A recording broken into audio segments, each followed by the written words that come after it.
یہاں مفسرین نے ایک بات لکھی ہے اس آیت کے تحت کہ فرمایا جو زمین پہ چلنے والا ہے اس کا رزق اللہ کے ذمے.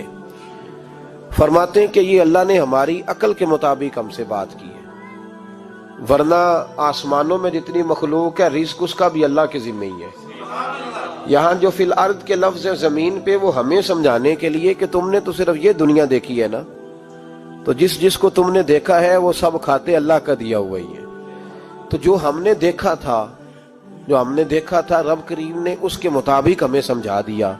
فرمایا کچھ تو تم نے دیکھے نہیں، چلو ان کی تم سے بات نہیں کرتے، پر جو تم نے دیکھے ہیں ان سب کا رزق کس کے ذمے ہے؟ اللہ کے. میرے محبوب کریم علیہ الصلوۃ والسلام نے فرمایا اللہ پہ بھروسہ رکھ کے سویرے نکل جانا رزق کی تلاش میں. کس پہ بھروسہ رکھنا ہے؟ نکلنا تمہارے ذمے ہے. یہ نہ کہنا کہ گھر بیٹھوں گا تو یہیں آئے گا. نکلنا تمہاری ذمہ داری ہے، جتنی ذمہ داری ہے وہ پوری کرنا. اللہ پہ بھروسہ کر کے نکل جانا تمہاری ذمہ داری ہے. رب کا ذمہ ہے تمہیں رزق دینا، وہ ضرور تمہیں رزق پہنچائے گا. یا رسول اللہ صلی اللہ علیہ وسلم کس طرح پہنچے گا؟ تو ذرا حضور کے لفظوں کا حسن بھی دیکھیے. نبی پاک صلی اللہ علیہ وسلم نے فرمایا جس طرح موت تمہیں ڈھونڈ لیتی ہے نا کہ تم کہاں موجود ہو، جب وقت آتا ہے تو انسان پاکستان میں ہو تب بھی آ جاتا ہے، جدہ میں ہو تب بھی آ جاتا ہے، مکہ میں ہو یا مدینہ طیبہ میں وقت پھر بھی آ جاتا ہے. فرمایا جس طرح موت تم جہاں بھی ہو تم تک پہنچ جاتی ہے نا، اس طرح تمہارا رزق بھی تم جہاں موجود ہوتے ہو اللہ وہاں پہنچا دیتا ہے. تو یا رسول اللہ صلی اللہ علیہ وسلم کس انداز میں؟ تو فرمایا نکل جانا تمہاری ذمہ داری ہے. فرمایا سویرے پرندے بھی نکل جاتے ہیں اور شام کو جب لوٹتے ہیں تو اللہ انہیں پیٹ بھر کے روزی عطا فرماتا ہے. حالانکہ ان کو نہیں پتا ہوتا ہمارا کارخانہ کہاں ہے، ہم نے کہاں جا کے مزدوری کرنی ہے. ان کو نہیں پتا ہوتا کہ ہمارا دفتر کہاں ہے، ہم نے کس آفس میں بیٹھنا ہے. ان کو نہیں پتا ہوتا کہ ہم نے کہاں جا کے مال خریدنا ہے اور کہاں سے ہم نے پھر اس کو دوبارہ بیچنا ہے. انہیں خبر نہیں ہوتی. اللہ پہ بھروسہ کر کے نکل جاتے ہیں. نکلنا تو تیرے ذمے ہے کہ نہیں؟ فرمایا وہ تو ڈیوٹی کر، شام کو اللہ جو رب پرندوں کو روزی دیتا ہے وہ تجھے بھی عطا فرمائے گا. تو جس حال میں ہے، کیونکہ تو نے اپنا یہ حال خود نہیں بنایا، جس نے بنایا ہے وہ بڑا بہتر جانتا تھا کہ تو اسی حال میں اسے اچھا لگتا ہے. تو اسے اسی حال میں، ایک بزرگ تھے تو ان کی طبیعت بڑی علیل ہو گئی، بیمار ہو گئے، تو اللہ نے آزمائش دی تو کیڑے پڑ گئے وجود میں. ایک کیڑا یہاں سے کھا رہا تھا، اللہ والے بڑے راضی رہتے ہیں اس کی رضا پہ. تو کیڑا یہاں کھا رہا تھا تو نیچے گر گیا، تو بابا جی نے اٹھا کے پھر وہاں رکھ لیا. کہنے لگے جب اس نے تیری ڈیوٹی مجھے کھانے کی لگائی ہے تو میں اس بات پہ راضی ہوں، تو نیچے کیوں گرتا ہے؟ بس ٹھیک ہے کھا، جب اس نے تجھے ڈیوٹی جو تیری لگائی ہے. سالبہ بن عبد الرحمن ایک صحابی تھے، سالبہ غالباً نبی پاک صلی اللہ علیہ وسلم کی خدمت میں آئے. کہنے لگے یا رسول اللہ صلی اللہ علیہ وسلم غربت بڑی ہے، میرے لیے دعا کریں اللہ زیادہ مال دے.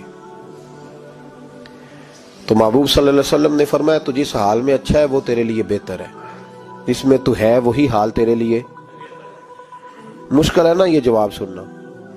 یا رسول اللہ صلی اللہ علیہ وسلم دعا کر دے. تو محبوب نے کیا فرمایا؟ فرمایا تو جس حال میں ہے نا وہ حال تیرے لیے بہتر ہے، اسی میں رہ.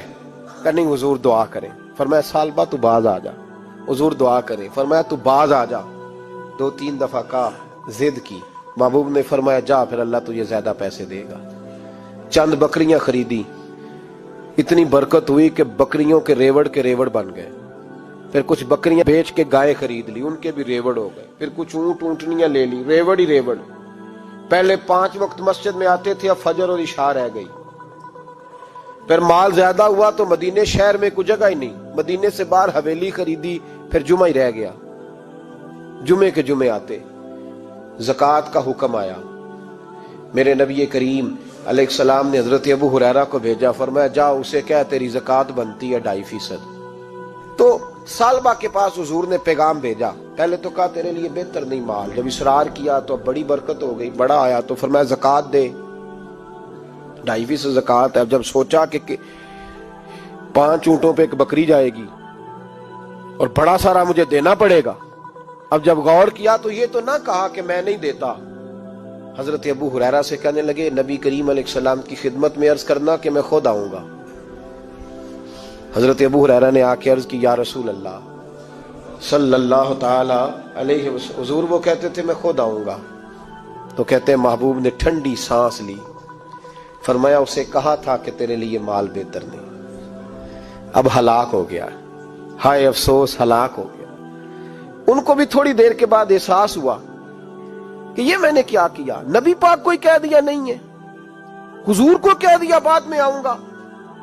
اب دوڑے آئے، عرض کی حضور میں سارا کچھ لے کے آیا ہوں، قبول کر لیں۔ محبوب نے فرمایا گویا بلال حبشی کی خشک کھجور بھی قبول ہے، اور صہیب رومی ایک اٹی بان کی لائے تو وہ بھی قبول ہے، اور عمار بن یاسر اور مصعب بن عمیر اگر 2 دینار دے جائیں اور کوئی پرانا جوڑا کسی سپاہی کے لیے چھوڑ جائے تو وہ بھی قبول ہے، لیکن تو اپنا لاکھوں لے کے چلا جا، تیرا کوئی نہیں قبول، معاف کر دیں۔ فرمایا جا معاف کیا، پر پیسے لے کے نہ آنا۔ اگلے سال پھر آئے، بندے ہوئے ہاتھ ہے، محبوبہ میں دولت کا کیا کروں گا، آگ لگانی ہے، قبول کر لیں۔ فرمایا تو لے جا، تیرا نہیں قبول، گرا جو ان کی نگاہ سے وہ سنبھل نہیں سکتا۔ حضور نے وصال ظاہری کیا تو جناب صدیق اکبر کے پاس آئے، لاکھوں کا مال، ابو بکر قبول کر لو، تو جناب صدیق اکبر کہنے لگے اس کا کر لوں جس کا نبی نے نہیں کیا، چل جا کوئی نہیں چاہیے۔ حضرت عمر کے زمانے میں قحط پڑ گیا، بارشیں نہیں ہوتی، غلہ نہیں ملتا، حالات خراب ہے، مالی طور پہ بحران آ گیا، غربتیں، مجبوریاں، تکلیفیں، آ کے روئے عمر میرا قبول کر لو، مجھے معافی تو مل گئی تھی نا۔ فرمایا معافی اپنی جگہ پہ، پر جس کا مصطفیٰ نے قبول نہیں کیا۔ بہت سارے لوگوں کو پتہ ہی نہیں کہ ان کا قبول ہی نہیں ہوا، اور وہ الجھے ہوئے، انہیں خبر ہی نہیں کہ اصل بات کیا ہے۔ فرمایا جس کا مصطفیٰ کریم نے قبول نہیں کیا، اب ہیرے اور جواہرات بھی لے کے آئے تو بھوکے مریں گے، پر اس کا قبول، اس بات پہ راضی رہو اس حال میں اللہ نے رکھا ہوا ہے، اس حال میں راضی رہو۔ یہ جو مصیبت ہے نا دیکھنی کہ وہ بھی میرے پاس، تمہیں کیا پتا، کبھی پوچھ تو صحیح اس سے وہ کس مصیبت کا شکار ہے، جو مالی طور پہ بڑا امیر ہے، تو اس کی طرف دیکھ کے اپنا دل برا کرتا ہے۔ بس جس حال میں رب نے رکھا ہے اس حال میں رہ۔ حضرت عثمان غنی کے زمانے میں تو وہ وصال کر گئے، لیکن بھائی تو جس حال میں تیرا رب تجھے رکھتا ہے اس حال میں رہ، تیری مالی پریشانیاں ختم ہو جائیں گی۔ امام شافعی فرماتے ہیں جن گھروں میں لوگ فجر کی نماز کے وقت سوئے ہوتے ہیں ان گھروں میں رزق نہیں آتا۔ آپ فرماتے ہیں فجر کا وقت اللہ کے دینے کا وقت ہے، اس وقت اللہ بانٹتا ہے۔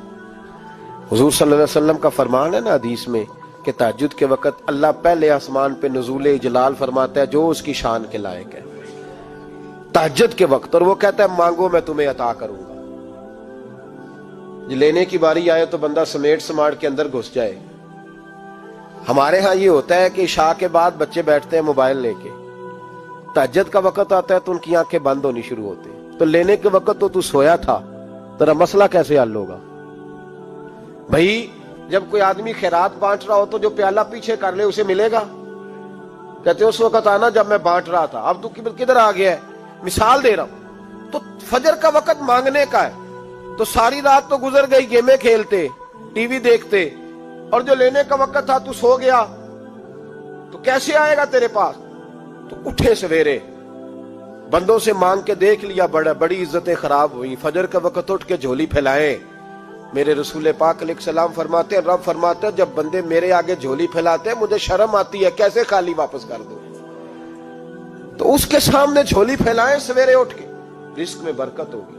اور پھر ایک اور بات، 5ویں بات، رزق میں تنگی اس وقت ہوتی ہے جب ہم مال غلط جگہ پہ خرچ کرتے ہیں۔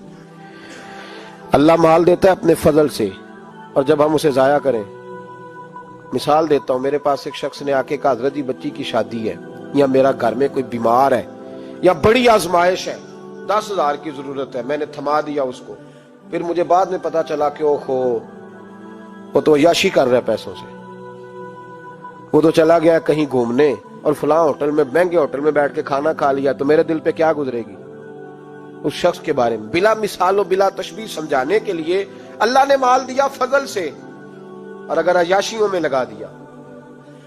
صوفیاء فرماتے ہیں کہ اگر ایک دھیلا تو حرام جگہ پہ خرچ کرے نا، ایک دھیلا،